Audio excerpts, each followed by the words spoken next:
live from the National News Studio, Sri Lanka.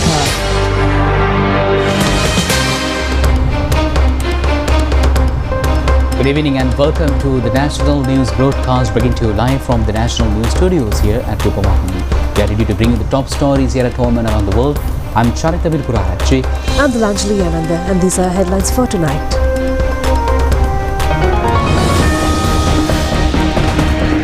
The President reiterates in Anuradhapura that people should not lose hope but work together and rise again. The hotline 1904 remains open for all to ensure efficient resolution of complaints received during emergency situations or service disruptions. Bus services strengthened in areas where railway services destabilized. Train transport in other areas as usual from tomorrow. 2 US Super Hercules aircraft to support Sri Lanka's post-disaster management. The Nosidena Dayava social hospitality program of the national television has been appreciated. A 75,000 increase in tourist arrivals this year. Steps to remove sand and soil deposited in paddy fields. The police apprehended a stock of Kush narcotics valued at 250 million rupees.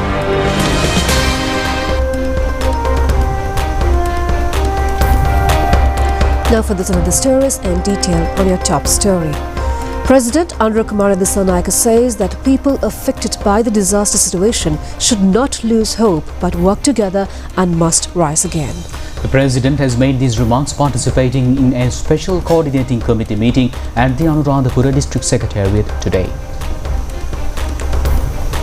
The President instructed officials to prepare the farmers in the Anuradhapura district whose paddy cultivations was destroyed due to the floods to recultivate during the upcoming Maha season. The President further noted that the government is providing the highest amount of compensation in the country's history for crop damages, with the expectation that cultivation activities will be commenced again promptly. දැනට අපි hectare 98305ක් වගා කරලා තිබ්බා බී වගාව. ඒකෙන් 100%ක් හානි වෙලා තියෙන හෙක්ටයාර් 20662ක්. දැනට වගා කරන්න පුළුවන් තත්ත්වයේ තියෙන hectare 17442ක්.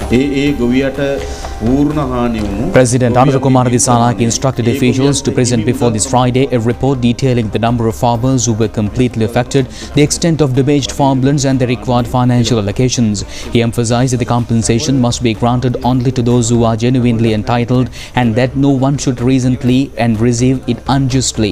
He stated that the government is committed to providing compensation to the farming community and directed officials to foster confidence among farmers so that they will be encouraged to resume their cultivations. ඇත්තටම සාධාරණව ලැබිය යුතු කෙනාට ලැබෙන්න ඕන අසාධාරණව කිසිවෙකුටත් ලැබෙන්න බෑ. The President examined the program for reopening obstructed roads. The President examined the program for reopening obstructed roads and instructed that temporary repairs be expedited to meet the public transportation needs until permanent road development plans are implemented.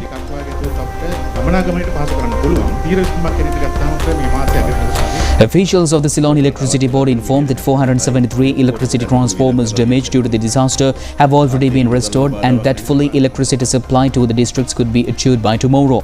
They further stated that 49,000 water connections has been affected, of which about 99% have now been restored, and while water is being supplied by bowsers to the remaining areas.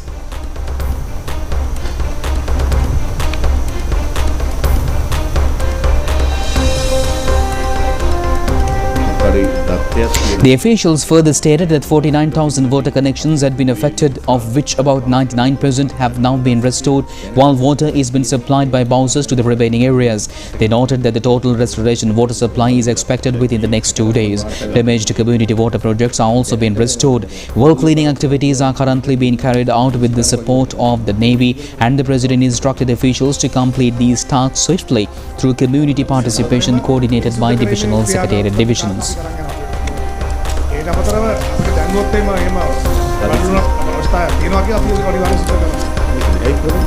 දැන් ආණ්ඩුවෙන් කරන water board වැඩි අවසන් වෙලා තියෙනවා. රජයෙන් කරන ප්‍රජා ජල වැඩි අවසන්. The floods have caused total damage to 228 houses in the district. The president instructed officials to gather accurate information on whether affected families should be resettled on the same land or relocated elsewhere and to begin identifying suitable lands for resettlement. Officials pointed out that all schools in the district could open by 16th of December.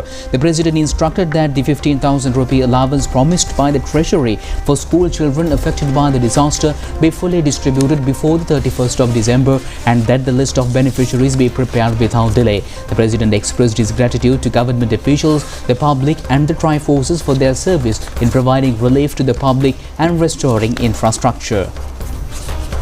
Meanwhile, another special discussion to look into the ways of resuscitating public life in the Matale district was held at the Matale district secretariat yesterday under the leadership of President Anurukumar Disanayake.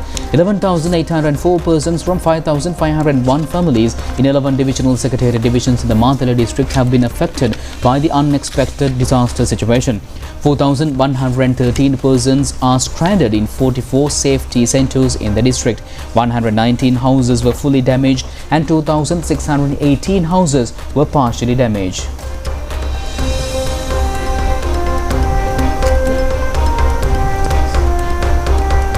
On more local stories, a hotline has been introduced to facilitate the swift reporting of complaints and difficulties occurring during the providing of essential services island-wide. People will be able to forward their complaints to the hotline number 1904 according to the Office of the Commissioner General of Essential Services.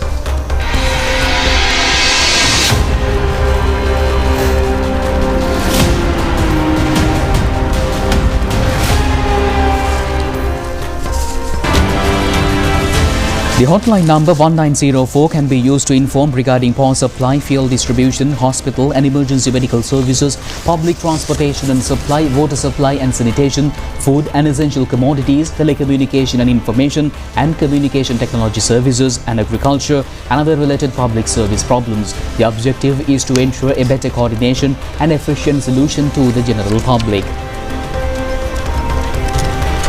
The 132 kilowatt power transmission system of Mahayangane Rantabe has been restored before the scheduled date.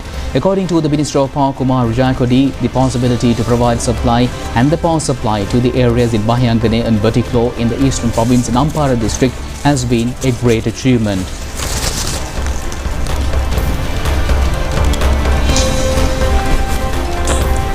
Restoration of the water supply project at Sulbiyapura Valley under damage due to the landslide is being implemented now with the assistance of the Sri Lanka Army. This water supply project benefits 1,000 families of the area.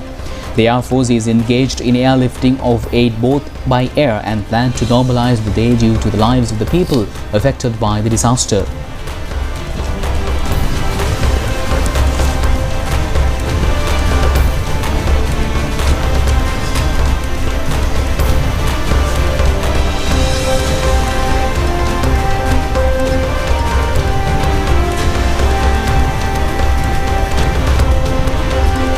Necessary food items and other materials for the people is being swiftly transported to areas where approach roads were not opened so far, located at Divisional Secretariat Divisions of Nuwara Eliya and Kothmale with the help of the Sri Lanka Army and motorcycle teams.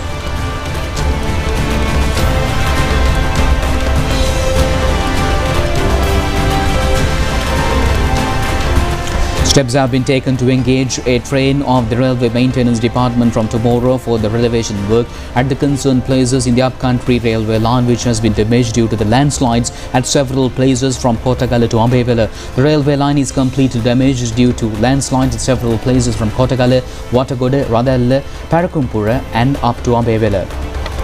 Restoration of Kudal-Oya Nuwara Eliya Road has commenced, restoring vehicular traffic hampered in the area due to the damages caused by the landslide in several places on the Nuwara Eliya Kudal-Oya main road with the help of the Road Development Authority and the employees of estates of the area. Restoration work is now in progress at Gadalbokua area of Navalapitiya Gampala main road, damaged recently due to landslides. The Road Development Authority and the 6th Operational Engineering Regiment of the Sri Lanka Army is contributing towards it.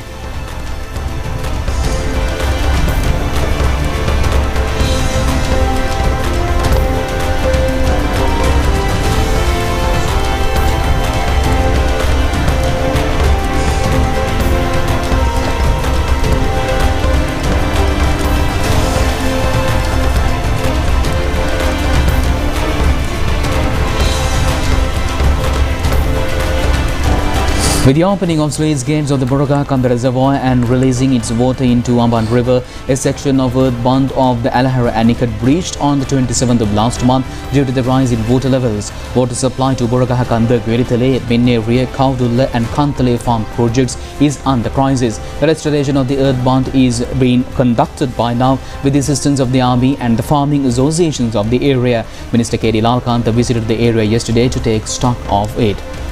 According to the reports, nearly 350 families at the Samgipura area in Kantale are affected due to flooding. With the overflowing of the Mahavali River and about 1,200 acres of cultivated paddy lands have been damaged, and the renovation of the damaged Kantale Samgipura dam due to the flood has also been commenced. Program was held recently and yesterday to remove garbage stuck at the Maingamua Panala with the overflowing of the Maoya. The Sri Lanka Army and the Navy and the members of the Road Development Authority provided the cooperation in this effort. The access road of the historic Somavati pilgrim site, temporarily closed in face of the flood situation, has been reopened after 11 days. The Tangol and Veliata Pradesh Sabhas have jointly implemented an operation to clean the towns and rural areas devastated by flooding in Putlam district. Accordingly, and the area around and the Nathandi town was cleaned today.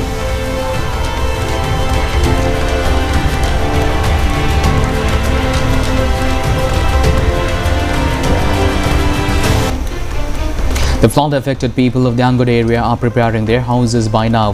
Here are several video footages of the situation in the morning today. In the face of the emergency disaster situation, Secretary to the Ministry of Health, Consultant Physician Dr. Anil Singh toured the area in order to review the present situation of the hospital and to normalize the treatment services in the hospital stepwise. The inspection tour, conducted by the instructions of the Minister Dr. Nalinda Jatis, was also joined by the Japanese Ambassador in Sri Lanka, Akio Izamata, the Chief of the Japanese Emergency Disaster and Expert Team, and several other representatives. Minister of Public Security Ananda Vijayapala conducted a special tour yesterday in order to take stocks of the problem of the business community in Giriula city, which faced disaster due to the overflowing of the Maoya. He stated that the development projects required to control flooding in Giriula town, which face constant flooding, will be implemented in the future. Deputy Minister of Agriculture and Livestock Damal Karunaratne inspected the poultry farm damaged by flooding in Kuliapiti area. The farm located at the Dadru Oya Bridge at Kadigawa Bing area was damaged due to the flooding, and according to the reports, there were about 400,000 hens in the farm. The bodies of dead birds of this farm, which has been a maximum contribution in egg production in this country, have been removed. According to our correspondent, the farm is being cleaned by now. The Seneha Sehat program, organized by the media persons of the Bathura, reached Trincomalee in this morning today with the objective of restoring the day-to-day lives of media persons of Trincomalee affected by the cyclone Ditwa.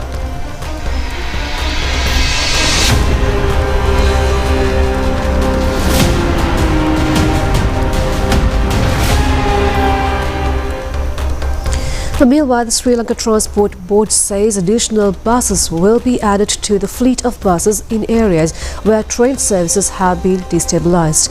Meanwhile, the Railway Department says train transport in the coastal line and other areas which were not affected by the disaster will resume as usual from tomorrow. These facts were disclosed at a media briefing held at the Government Information Department today regarding the restoration of the transport network after the disaster situation. Bandara Chandra Soma, Additional General Manager Railways, said that a normal train timetable in the coastal line will come into operation with effect from tomorrow. He added that they also hope to resume the normal timetable in the Kalani Valley line as well. Deployment of trains on the Putlam track will start from Nathandia. He further said 4 office trains will be operated on the main line and added that 11 office trains will also be deployed with effect from tomorrow morning. මගේ ධාරිතාවක් තියෙන මගේ ඉල්ලුමක් තියෙන මාර්ගය ප්‍රධාන මාර්ගය හෙටින් ආරම්භ වන සතියේදී දුම්රිය 11ක් දක්වා කාර්යාලීය ප්‍රවාහනය සඳහා දුම්රිය 11ක් යොදවන්න බලාපොරොත්තු වෙනවා. ඒක හෙට උදේ ඉඳන්ම ක්‍රියාත්මකයි. Mahanuwara Colombo Engineer Sanjeevanandana Kanakaratna, Chairman Sri Lanka Transport Board, said that morning time bus journeys from Kandy to Colombo will be increased to 48. He also said a round of bus travels from Kurunegala to Colombo will also be increased to 20. He further said a bus will be operated from Kandy to Colombo once in every 15 minutes, commencing from 4 a.m. tomorrow. He also said there will be a bus operating from Kurunegala to Colombo once in every 15 minutes, starting from 5 a.m. tomorrow. Kurunegala station එකේ උදේ 5ට 5:15ට 5:30ට bus රථ තුනක් station එකේ අදාළ කර තියෙනවා. Remark from the Director of Road Development Authority said that vehicle transport on the Colombo-Kandu road will remain open 24 hours of the day via Kadugannawa from 4 a.m. tomorrow. He further said that all clearance activities will be concluded for motor vehicles by 4 a.m. tomorrow. අපි තීරණය කරා ඒ ඉතුරු සියලුම වැඩ ටික හෙට උදේ 4 වෙනකොට අවසන් කරලා හෙට උදෑසන 4 සිට කඩුගන්නාව හරහා කොළඹ නුවර මාර්ගය පැය 24 පුරාම රථ වාහන ගමනාගමනයට විවෘත කරන්න. විශේෂයෙන්ම කුරුණෑගල නගරයේ Chairman National Transport Commission Engineer P.A. Chandrapala said that when considering the Kurunegala town, 57 bus journeys will be provided to Colombo on the number 5 route via Narammala, Giriola, Divulapitiya, Minuwangoda and Jayala throughout the day. He also said that for passengers travelling on the Kurunegala highway, 40 runs of transport will be conducted throughout the day. In addition, on the number 6 route, there will be 24 bus journeys throughout the day from Kurunegala. There will also be 62 luxury bus journeys from Colombo to Kandy. Further information could be obtained by hotline 1955. US Air Force airmen in two C-130J Super Hercules aircraft have arrived at the Katunayake Air Force Base today to support Sri Lanka's Cyclone Ditwa response along with 60 life-saving US Marine Corps. The US Air Force team will act in close collaboration with the Sri Lanka Air Force in the provision of emergency supplies, medical aid and relief to the people in the affected areas via coordination of the Disaster Management Center. The US Ambassador to Sri Lanka, Jolie Chang, and the Deputy Minister of Defence, Major General Aruna Jayasekara, Director General of Planning of the Sri Lanka Air Force, Air Vice Marshal Desha Priyaselva, welcomed the team on arrival. From the United States to help the Sri Lankan people during this crisis. We have people, we have equipment on board that's going to help with the logistics and transportation to get relief supplies through the places, to the places that people need it the most. And that means all throughout the country, from the north, south, central to east and west. Our plane is equipped with all the supplies that have been donated to get relief supplies fast, quickly and safely to these places. We're working in close cooperation with the Disaster Management Center as well as the Tri-Forces. We know that there are many people on the front lines serving their country and going out to look after the people and the communities. We want them to focus on that and not worry about the logistics and delivery. And this is why the U.S. military is here. We have our Marines and Air Force with equipment to make sure that those supplies are getting to the people that need it the most and throughout the country. And we want to really commend all our partners here in Sri Lanka for working alongside us as good partners. And in the days and weeks to come and months to come, there will be a lot more of the recovery and reconstruction that needs to be done. The United States stands by Sri Lanka during this time. And we don't just stand by you, we are putting our words into action by bringing these resources here and our military here to work alongside the Tri-Forces and the Disaster Management Center. And this is in addition to the $2 million we already provided in humanitarian assistance within days of the disaster. My thoughts and prayers are with all those affected, and we want to continue to work closely with everyone here in Sri Lanka. A Myanmar Air Force aircraft carrying humanitarian relief arrived in Sri Lanka last night to support communities affected by recent floods and landslides triggered by severe weather across the country. The consignment was delivered alongside a delegation from the government of Myanmar. The Y-8 transport aircraft landed in the Sri Lanka Air Force Base in Katunayake with relief supplies that include medical teams, hygiene products and other essential goods. The items were officially handed over to the presence of the President and Sri Lanka's Ambassador to Myanmar, Marla Than Haitak, and Director General of the Ministry of Foreign Affairs of Myanmar, Zawpai Win, who led the visiting delegation. On behalf of Sri Lanka, the consignment was received by Air Vice Marshal Desha Priyaselva, Director General of Plans of the Sri Lanka Air Force, together with other senior officials. The Australian government, further enhancing its cooperation with Sri Lanka, has donated a stock of biscuits enriched with minerals and other nutritious substances under the World Food Programme to be distributed among people. An aircraft of the United Arab Emirates carrying a stock of aid for the disaster victims has arrived in the island today. This way, the third aid consignment donated by the Dubai government to Sri Lanka.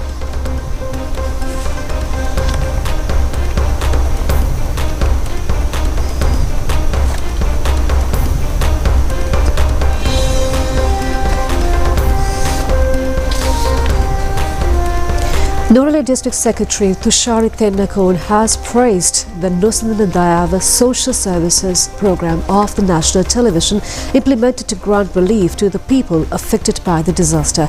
She points out that aid was distributed according to a proper methodology. Norele District Secretary Tushari Tennakon said that various individuals and institutions have collected and are working to provide relief assistance to the affected divisions within the divisional secretariat areas. She extended her gratitude, particularly noting the efforts of the national television, which is working methodically in distributing this relief, informing the district secretary and divisional secretaries to ensure the items are delivered to the appropriate individuals. However, the district secretary also observed that there have been instances where certain groups, even during this time, are focusing only on gaining publicity and are not providing the right relief to the right communities. According to the Department of Meteorology, the northeast monsoon is gradually establishing across the island. Intermittent rains might occur in the northern, north central and Uva provinces, the Met Department has stated in its communique. Fairly heavy rains of about 75 millimeters is expected at several places in Batticaloa district. The weather communique says that the intermittent showers or thunder showers may occur in the rest areas of the island. The department informs the people to take necessary steps to minimize dangers caused by temporary strong winds and lightning with thunder showers. Showers or thunder showers might occur in the sea areas of coast from Puttaville to Batticaloa and from Tinkerbilly to Kankasanture. Light showers are expected in other sea areas of the island. The sea areas from Chilau to Puttalam and Kankasanture where Bulativ might stay rough at times.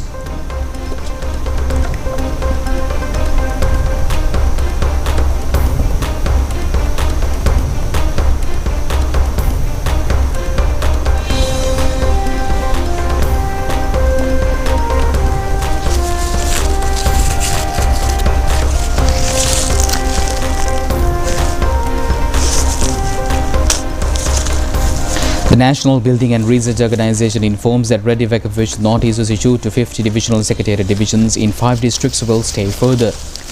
Senior scientist of the National Building and Research Organization, Vasantha Senadira, said that red notices for evacuation will stay further for Kandy, Kegol, Kurunagala, Mathale and Norele districts. Under the Stage 2, attention notices are implemented in 22 divisional secretariat divisions in 4 districts and Stage 1 attention notices further implemented in 27 divisional secretariat divisions in 7 districts. People are advised to be on alert. A large number of people are still living in areas declared as dangerous and staying at this place will be a threat to their lives. It has also been requested to shift to safer places according to the intensity of the rains.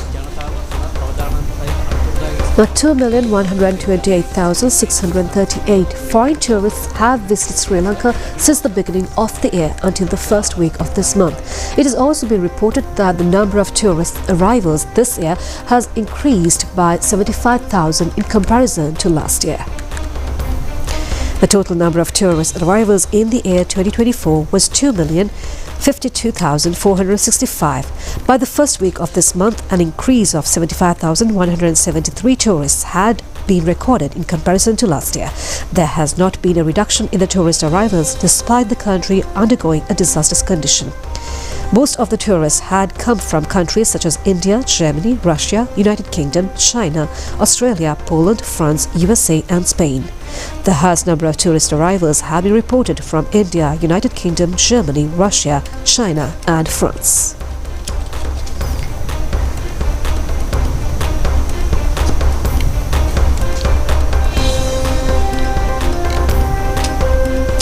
Mahavali Authority has been granted permission to conduct agricultural activities after removing sand and sand mixed soil deposited on the paddy lands affected by the disaster. This step has been taken by the Geological Survey and Mines Bureau. Requests have been received to the Geological Survey and the Mines Bureau regarding the immediate removal of sand and sand mixed soil collected in severely damaged paddy fields due to the flood as a result of the effect of Cyclone Ditwa. According to the concerned, approval has been provided for the paddy lands located at Mahavali C, B, D, H, Huruluwava, Ramakan Oya and Mahaveli L, Sons in Polonarwa, Trinkabali, Ampara, Badulla, Batiklu, Matale, Vaunia, Mulathiv, Anuradhapura and Kurunakal districts under the Sri Lanka Mahaveli Authority. The farmers have been provided with the opportunity of conducting their agricultural activities by transporting those sand and sand mixed soil in the cultivation lands or the lands of the owner or to another approved land by a light transportation medium to commence the cultivation of the season. According to the Geological Survey and Mines Bureau, instructions have been already issued to the provincial mining engineers to grant approval to remove and store the sand and sand mixed soil at a section of the cultivated land and to prepare them again for cultivation. In case they expect to engage in commercial activities from those areas, to obtain the permission concerned for those purposes should be taken from the institution, informs the Bureau. Deputy Minister Damal Karunaratne says that steps have been taken by the government to uplift agriculture as soon as possible destroyed by various disasters. He made this observation during an inspection tour in Polpitikama Divisional Secretariat Division. About 650 families in Madakanda and Paragahavala Gramarildahara divisions have been displaced due to landslides. The occasion was attended by the officials of the National Building Research Organisation and the Disaster Management Centre. Deputy Minister of Agriculture Damal Karunaratne said that the government is focused on protecting all crops, including paddy and other seasonal cultivations, and is also committed to paying farmers for their harvest without any suspicion. The government also intends to provide necessary relief for a period of 1 week with the possibility of extension to those who are deprived. Furthermore, he announced a measure to support farmers by covering the cost of machinery rental for small-scale tasks within their local villages. Farmers are encouraged to hire the required machinery, such as equipment for cutting trees, with the government ensuring payment. He urged officials, parliamentarians and the divisional councils to intervene and mediate on these matters, confirming that the necessary provisions and funds have been set for these initiatives. Minister Dr. Nalinda Jayatissa says that motherland is gradually rising after being subjected to the biggest national calamity. He further says that restructuring is taking place through the involvement of a large group of people, including religious leaders headed by the Mahasangha, security divisions and media personnel.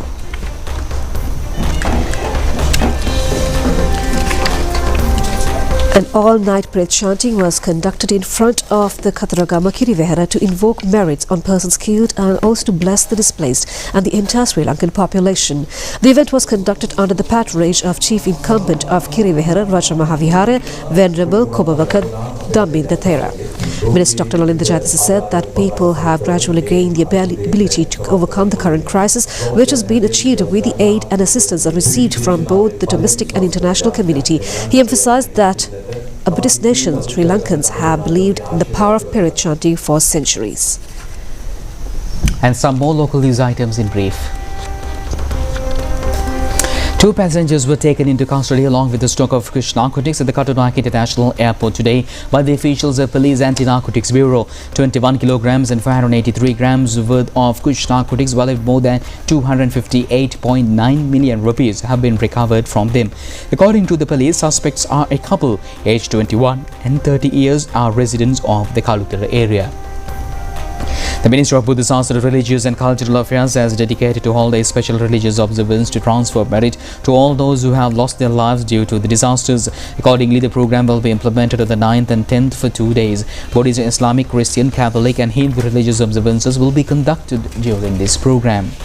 Minister Hinuduma Sunil Saravi said that a period chanting will be conducted at the Gangaramba Vihara Hunapiti on the 9th and an alms giving for 100 monks on the following day. Religious programs have been affected and have been arranged at all religious places, including Hindu kovils and churches. A request has also been made to remember all those who lost their lives in every province, district and village in the recent disaster. Drivers of the pilgrims visiting the Sri Pada pilgrimage are requested not to enter the private parking near Nallathania Police. This announcement has been made since the Hamilton State, Nallathania and undergone had landslides recently. According to the police, the steps have been taken due to the further landslide danger in the area. Stay tuned with international news after this break.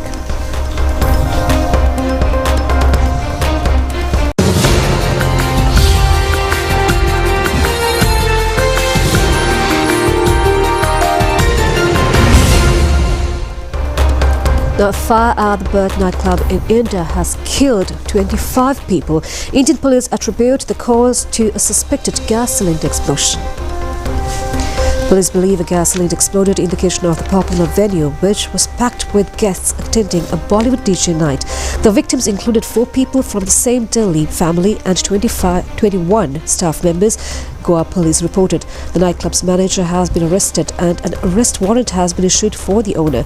Goa is a former Portuguese colony whose nightlife, sandy beaches and resorts attract millions of tourists annually. According to foreign reports, firefighters were unable to reach the main structure easily due to the narrow crossing over a small lake despite the main entrance being wide.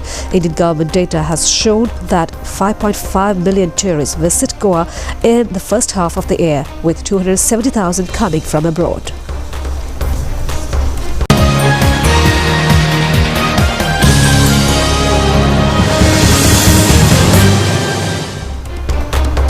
The Gulf Giants team recorded a victory of 4 wickets in the match played yesterday against Dubai, capital of the ILT20 cricket tournament. Pathum Nishanka became the player of the match and display of his skills in the second match of the tournament that he played.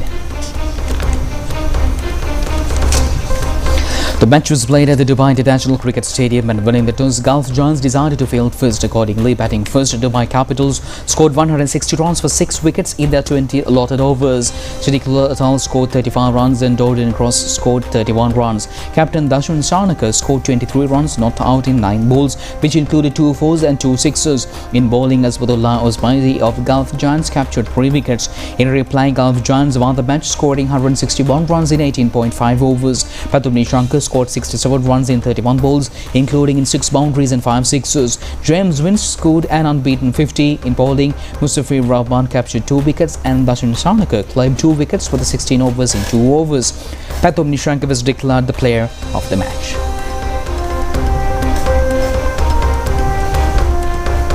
And with that, we conclude the 9 p.m. news telecast of the prestigious channel of Sri Lanka. I'm Charita, signing off with Dulanjali. Stay safe and good night. Good night.